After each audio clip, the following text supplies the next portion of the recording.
கஷ்டப்படுறவன் கஷ்டப்பட்டுட்டே தான் இருக்கணும். கொஞ்சம் அப்படி நல்லா இருந்துடக்கூடாது. கொஞ்சம் நல்லா மேலே வந்துடக்கூடாது. உடனே பிடிக்கிறதில்ல. அது யாராகட்டும், சொந்தக்காரங்களோ தெரிஞ்சவங்களோ தெரியாதவங்களோ பிடிக்கவே பிடிக்காது. கஷ்டப்படுறவன் கடைசி வரைக்கும் கஷ்டப்பட்டுட்டே தான் இருக்கணும். அவன் தலையெழுத்து மாறிடவே கூடாது. கொஞ்சம் நல்லா வந்துடக்கூடாது. அவன் முகத்தில் கொஞ்சம் சிரிப்பை பார்த்துடக்கூடாது. உடனே வயிறு எரிய ஆரம்பிச்சிடும். நம்மளை பார்த்து வயிறு எரிஞ்சு எரிஞ்சு அவங்க வாழ்க்கையை அவங்க கோட்டை விட்டுறாங்க. நல்லவங்களை பார்த்து வயிறு எரிஞ்சா அவங்க நல்லா வாழவே முடியாது. அதை கூட தெரியாமல் அவங்க வயிறு எரிஞ்சிட்ருப்பாங்க.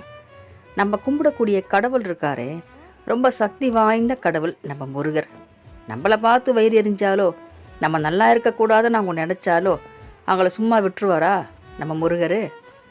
அவங்க வயிற்றுச்செல்லாம் அவங்களுக்கே போட்டும், அவங்க கெட்ட எண்ணங்கள்லாம் அவங்களுக்கே போட்டோம்னு அவர் அதை சொல்லக்கூட மாட்டார்.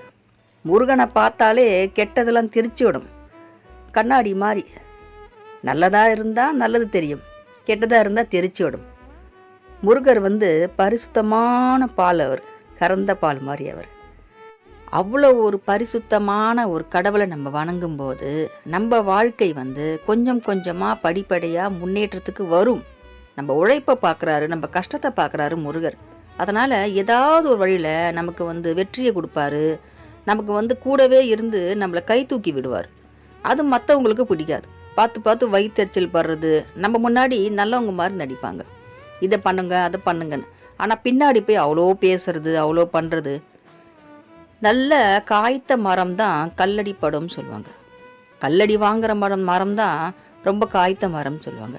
அது மாதிரி தான் நம்ம சொல்லடி கல்லடி கண்ணடி எல்லாமே வாங்குவோம். ஆனால் நமக்கு ஒன்றுமே செய்யாது. ஏன்னா நம்மக்கிட்ட இருக்க பவர் அப்படி. சக்தி வாய்ந்த முருகர்.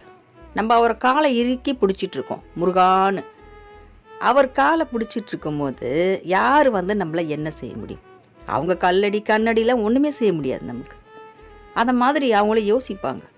நல்லா மேலே வந்துட்டானே, நல்லா இருக்கானே, இவ இப்படி இருக்காளே, அப்படி இருந்தவங்க இப்படி ஆயிட்டாங்களே, இந்த குடும்பமா இதுன்னு.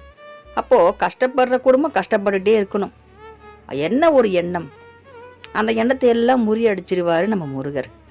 நல்ல எண்ணம், எண்ணம் போல் வாழ்க்கைன்னு சொல்லுவாங்க. நம்ம எண்ணங்கள் எவ்வளோக்கு எவ்வளோ உயர்ந்தது இருக்கோ, உயர்ந்து நம்ம செயல்படுறோமோ அந்த அளவுக்கு நம்ம வாழ்க்கை உயர்த்தப்படும். உயர்த்துவார் நம்ம முருகர். அதுக்கு தான் அவர் வேல் வச்சுட்டுருக்கார். தர்மத்தை காக்கிறதுக்கு தான். அதர்மங்கள் அழியப்படும். அந்த வேல் அவர் சக்தி அம்மா கிட்டேருந்து வாங்கியிருக்காரு. பார்வதி லோக மாதா பரமேஸ்வரி உலகத்தையே உலகத்துக்கே படி